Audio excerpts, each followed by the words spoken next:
Council نے شوکت صدیقی کو ہی فارغ کر دیا. اور پھر آپ دیکھیں کہ سپریم کورٹ نے اس کو نہ صرف کہا یہ بدنیتی پر مبنی تھی، یہ جو سپریم جوڈیشل کونسل کا فیصلہ تھا، بلکہ انہوں نے لکھا کورم نان جوڈس ہے اور اس کو جو ہے بحال کیا، لیکن ظاہر ہے وہ ریٹائر ہو چکا تھا. اور یہی دیکھیں یہ یہاں سے نہیں ہوتا.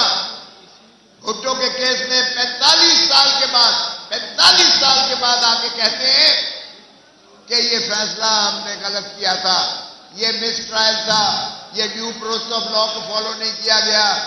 ارے بھائی اس کو پھانسی دے کے نہر میں اتار کے پھر کہتے ہو ہم سے غلطی ہو گئی.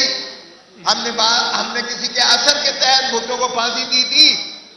خدا رہا 45 سال مت لینا 45 سال کے 9 مئی کا شاخانہ جو یہ 9 مئی کا آرکیسٹرڈ ایک ڈرامہ جو رچایا گیا، ایک اور ہارٹ تھراب، ہر دل عزیز پاکستان کی دلوں کی دھڑکن وزیر اعظم کو منہدم کرنے کے لیے اور اس کی جماعت کو بکھیرنے کے لیے اب 45 سال مت لینا.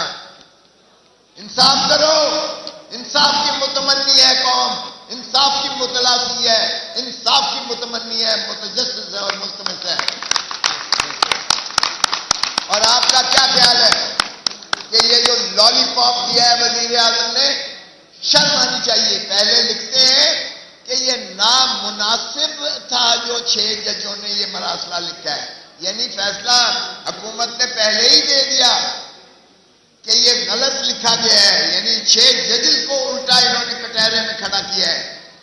اور پھر ایک ریٹائرڈ جج سپریم کورٹ کے چیف جسٹس ریٹائرڈ کو سول کمیشن بنا دیا ہے. آپ سب وکیل ہیں، جب ایک جج فیصلہ کرتا ہے تو سپریم کورٹ کے 2 جج سن سکتے ہیں.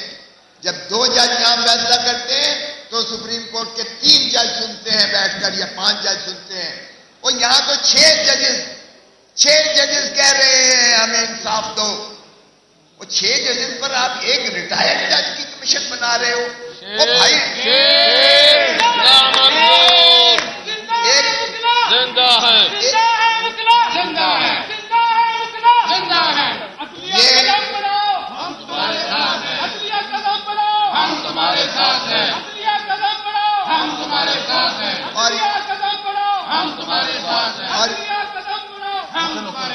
اور یہ ایک ریٹائرڈ جج صاحب کا بھی ذرا میں بتا دوں یہ کس طرح چنا گیا ہے.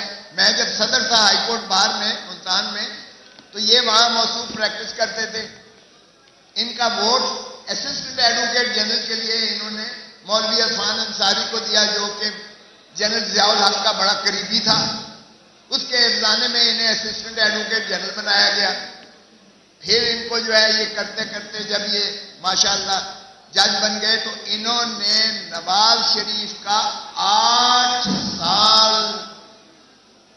سال کی کنڈون کی ڈیلے، 8 سال کی، آج تک تاریخ میں نہیں ہوا، 8 سال کی ڈیلے کنڈون کر کے انہوں نے نواز شریف کو بری کیا سپریم کورٹ میں. پھر صرف بری نہیں کیا، شہباز شریف کی نااہلی کو انہوں نے نظر ثانی میں ریویو میں انہوں نے جو ہے ریسٹور کیا اس کو اور بحال کر کے اس کو وزیر اعلیٰ یہاں بنوایا. تو یہ ماشاءاللہ ان کا جو ہے، اور پھر ان کا بھائی جلیل عباس گیلانی جو ہے وہ فارن منسٹر رہا ہے پچھلی کیئر ٹیکر گورنمنٹ میں، اور موجودہ بھی ماشاءاللہ وہ ایڈوائزر ہیں ٹو دا فارن افیئر. تو ان کے تعلقات شریف فیملی کے ساتھ جتنے قریبی ہیں آپ کی سوچ ہے. اور پھر آفرین ہے اس کے بیٹے کو جس نے لیٹر لکھا ہے، باقی وکلاء کے سمیت لیٹر لکھا ہے کہ نہیں، ججز کا جو ہے ایک پورا کنسورشیم بننا چاہیے اور کنونشن ہونا چاہیے. اور اسی میں ہم بھی کہتے ہیں کہ فل کورٹ سپریم کورٹ کی فل کورٹ بیٹھ کر اس معاملے کو، یہ بہت سنگین بات ہے، اور مگرنہ 9 جج سے کم نہیں ہونے چاہیے، کیونکہ آپ کے پاس 6 ججز نے نالش کی ہے. یہ ہو نہیں سکتا ہے کہ ایک ریٹائرڈ جج اسے سنے، اور ریٹائرڈ جج بھی وہ جو ماشاءاللہ اتنا کمپلائنٹ ہے کہ اس سے کچھ بھی لکھوایا جا سکتا ہے. یہ مٹی پاؤ ہم نہیں ہونے دیں گے.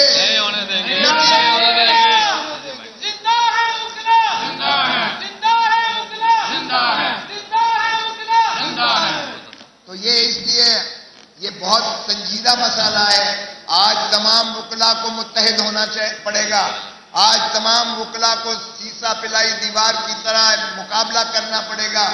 آج اسٹیبلشمنٹ ہر چیز پر چھائی ہوئی ہے. انہوں نے عوام کا مینڈیٹ چوری کیا ہے. انہوں نے جعلی وزیر اعظم بٹھایا ہے جو اپنے حلقے سے ہار گیا ہے. انہوں نے جعلی وزیر اعلیٰ بٹھائی ہے جو اپنے حلقے سے ہاری ہوئی ہے. انہوں نے قبضہ کیا ہے، عورتوں کی سیٹوں پر قبضہ